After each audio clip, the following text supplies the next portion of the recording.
This is Malindi K Expeditions. Make sure you subscribe to our channel and jump on board and join us for our adventures.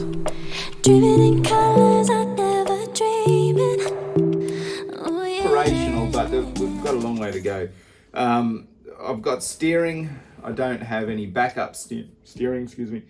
We don't have any. I've got a pilot. Got nav lights. That's about it. Did we have all our nav lights, or were we missing a few at the time? No, we've got all our nav lights. I think we're missing one or two that we had to pick up along the way. No. At Manly Marine. Once we got it out of the creek, we didn't have. We didn't have a stern light, but any nighttime stuff that we had to do, Bronwyn would stand out in the back with a spotlight while we're travelling along. But we had a port and starboard and a mast, and yes. Can we go back to the night that you left? Oh yeah. So the creek. What happened when we were leaving the creek? So we started the motor, and then what happened, Des? Okay, so I had run Sorry, I'm just going to interfere here because interrupt. Des was really concerned that I was going to panic about something. But anyway, let's go on. Yeah, so days leading up to the departure date, I had run the engine numerous times for hours at the wharf because I was hell-bent on making Bronwyn's first trip memorable. I didn't want any issues at all. So everything was smick. Everything was running perfectly. All we needed to do was just drive out, and it'd be all okay. But I had to do a 4 or 5 point turn to turn the vessel around, and in doing so, we had straightened up to face out of the creek. Then the engine stopped in the middle of the creek. Couldn't start it.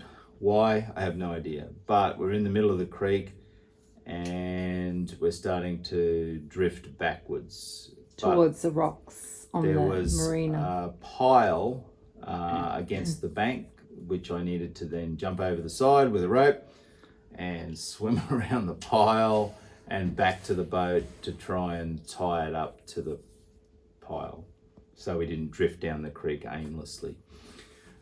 Which we did, and got it tied up against the piles. Only to find that the stop solenoid that was disconnected had sprung loaded itself and stopped the engine. Something as simple as that I hadn't seen. But it took me about half an hour to find that.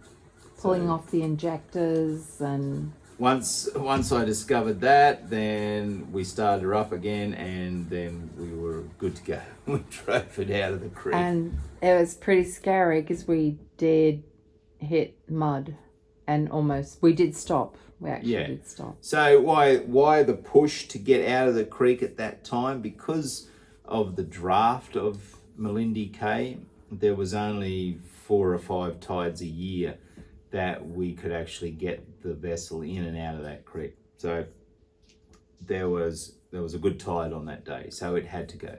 If it didn't go that day, we would probably be stuck for a fair bit longer. I think it was August was the next tide that was going to be a high tide. Yeah. So we were pretty shattered at that point when the engine stopped and we were tied up alongside the piles.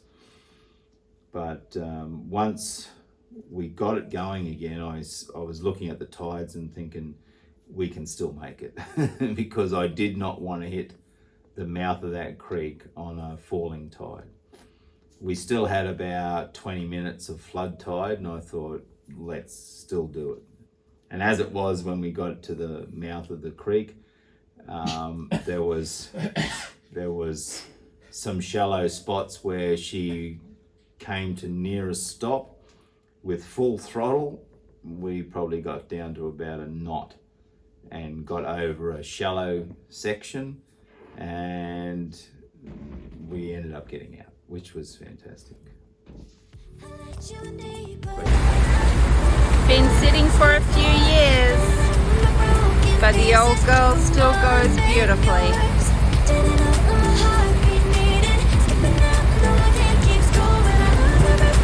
After Des and Bronny's long-awaited and successful departure from Epipar Creek, which is in Brisbane on the east coast of Australia, they spent a week in the Moreton Bay region for sea trials, awaiting a weather window to be able to steam up the east coast of Queensland towards Hervey Bay.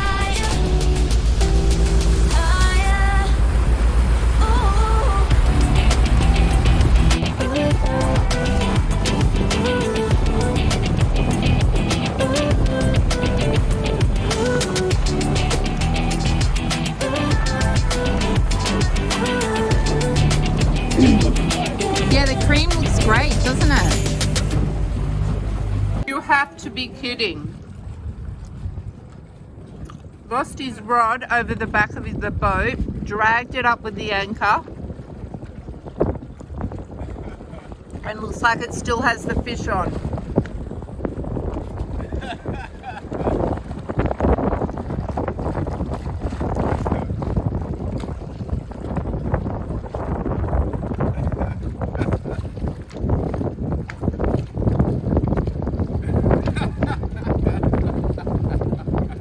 My God.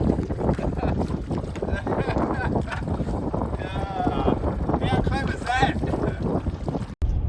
This old girl didn't have much left in her.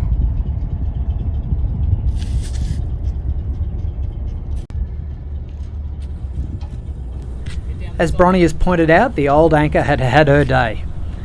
So a new XL anchor was purchased from Aluminium Marine in Brisbane. Battledick was on hand to put into practice his years of workplace health and safety background and set up the changeover once the vessel was clear and out in the bay from the creek. But it's still tied to the crane, isn't it? Oh no. Oh no.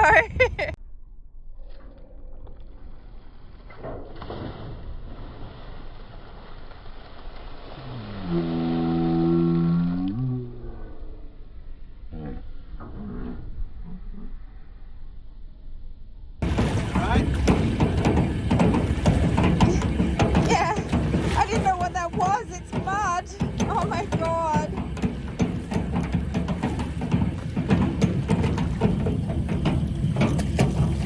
Oh. Yes. Beautifully. During the week of sea trials around the Moreton Bay region, which is in Queensland on the Australian east coast, Des felt there was too much vibration involving the shaft or prop. So he steamed into the Scarborough Marina and organised a diver, who then cleaned away a small oyster farm covering the prop from sitting in a creek for the last 3 years. This was all completed just in time before the early departure the next morning. Just leaving the marina.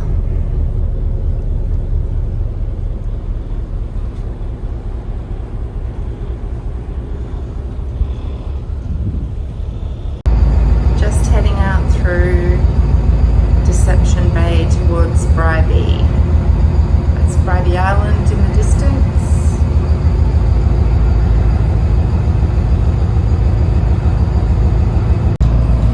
Hello, Desmond.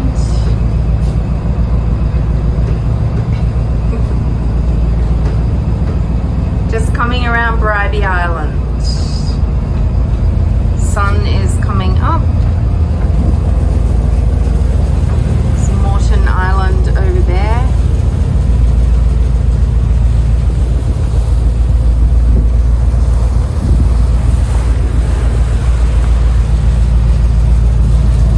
Brisbane, way back there.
The breakers are over there. We are going through the middle, but it's still quite turbulent.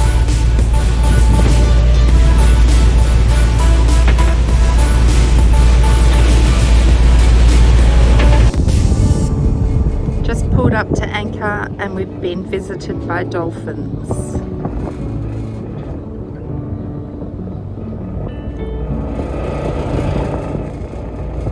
They're little baby ones.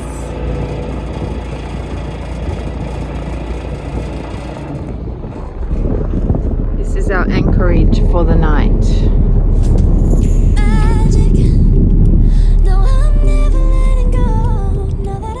Dolphins everywhere. With you, when you kiss me, it's like the stars fall out the sky onto my heart to cover up what I don't want to show. I let you in deeper than I let anyone else before. Found out from the broken pieces, took them all and made them yours. Didn't know what my heart be needed. Skipping out, no, I can't keep score when I lose my breath, boy. You got me breathing. Come on board with us. Subscribe, like, share with your mates, or comment. We'd love to hear from you.